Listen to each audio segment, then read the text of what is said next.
What's going on, Social Nine? Hope you guys are doing well. We're going to continue to talk about some of the things we addressed yesterday. Yesterday we talked about social programs and how they differ in the U.S. versus Canada. You know, the idea of collectivism in Canada versus the idea of individualism in the U.S. And you know, how that affect. And the example we used was healthcare, which is a really big thing, obviously, in today's society, especially with the COVID crisis. Hopefully you got a chance to watch that video. I know it's an oldie, but it is a goodie. It does do a really good job of informing the differences between Canadian and American healthcare systems. Not saying either one's better. I prefer ours, but I'm obviously biased. We're going to continue talking today about taxation and how that affects not only the social programs we talked about yesterday, but then how that affects how political parties tax you as a person and tax provinces. And we'll talk a little bit about Alberta and Canada. I'm going to go really, really fast here because I'm trying to keep all these videos under 7 minutes. Again, if you haven't had a chance to work on that sheet I gave you yesterday on the social programs, there was that booklet that Mr. Fleur gave you on Chapter 8 questions, and then there was that your daily journal on the COVID crisis. So I'm going to go real fast here. Again, if you have any questions or concerns, please just drop me a line on the Google Classroom. I will respond to you. Okay? Here we go.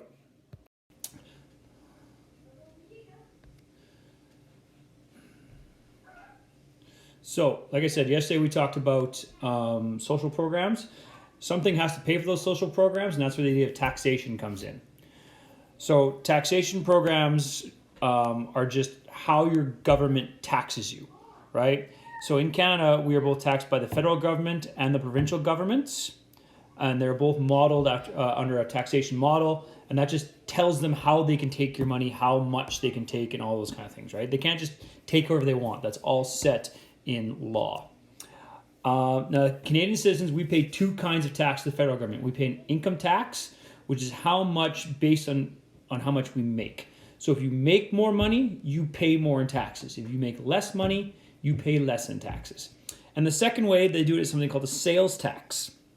So this is something that you pay when you buy a product or a service. It is a purchase total. So the more you spend, the more you're going to pay.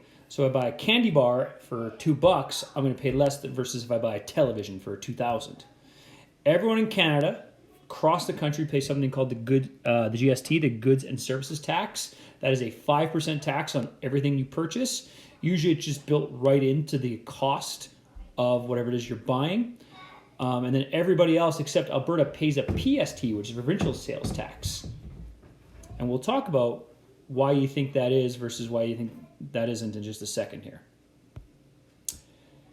Now, like I said earlier, social programs, our health programs, our aid programs, our senior citizens, all those things, all those social programs cost money. So those things have to come from taxation. You need taxes so the government's going to have money so they can pay for social programs.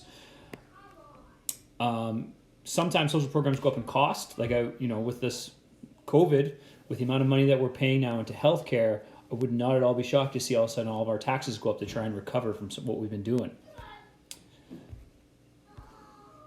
Now, taxes and stuff are all federally are all administered by the Canadian Revenue Agency. They basically are the ones that go through everybody and say, this is what you owe for taxes, what you don't owe. Your parents probably right now are probably doing their taxes for the year. So even though they've been paying taxes, at every tax season, you have to submit your taxes to the CRA, and they'll tell you whether you're getting money back or whether you owe more money, whether you paid it too much, whether you didn't pay enough, whatever. A lot of people have been, stuck bad by the Canadian Revenue Agency. You got to make sure you're paying your taxes. Death and taxes are the only two things that are guaranteed in life. If you know Mrs. Seuss, you know her favorite actor is Nicolas Cage. Nicolas Cage used to be one of the greatest actors and the biggest movie stars in all the world, and he forgot to pay taxes in America. And eventually they caught him, and now he's broke, and that's why you'll see him in every terrible, awful direct-to-DVD, direct-to-stream movie, because he's got to make money because he's got no money. He's got to pay his taxes. In Alberta, we have 4 branches that pay our taxes. We have revenue operations, audit, tax services, all those things, but basically just, again, there's another way that the Alberta government and the Canadian government are going to get their money.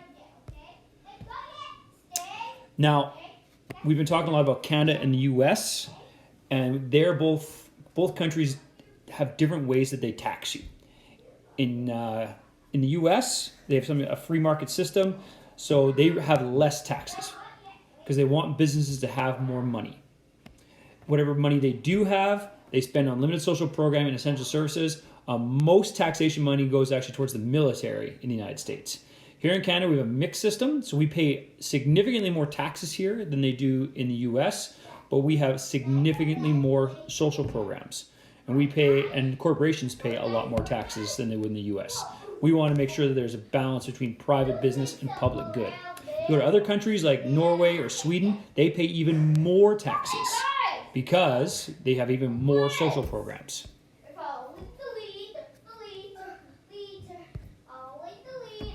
Tax evasion and tax avoidance, like I said, death and taxes are 100% unavoidable. You can't avoid it. It's going to happen.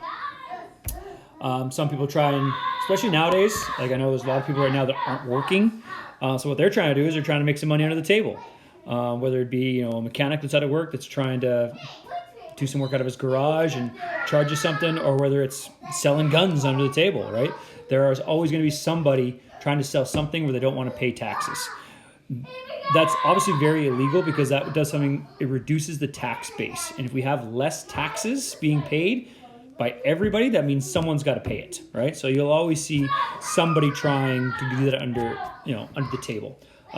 Most famous example is the world famous gangster. You probably haven't heard of him because I'm older than you. Al Capone in Chicago. Notorious gangster, killed people, run illegal gambling, illegal drug running, all those things. He eventually went to jail because they caught him on not paying his taxes. Everyone knew he was a gangster. Everyone knew he did terrible things, but he went to jail because he didn't pay his taxes. That's how they got him. Okay? And let's see. We talked about this already. Like I said, I'm trying to go really fast here. Have a look at these. I'm not giving you homework or anything, but have a look at these. Make sure you know what all these things mean. I know that all these things are in that work booklet that Mrs. LaFleur gave you. And that's all we're going to talk about today. So like I said, I went through that really fast. If you have questions, let me know. This video is probably longer than I want it to be. Stay on top of things. Need something, let me know. Later.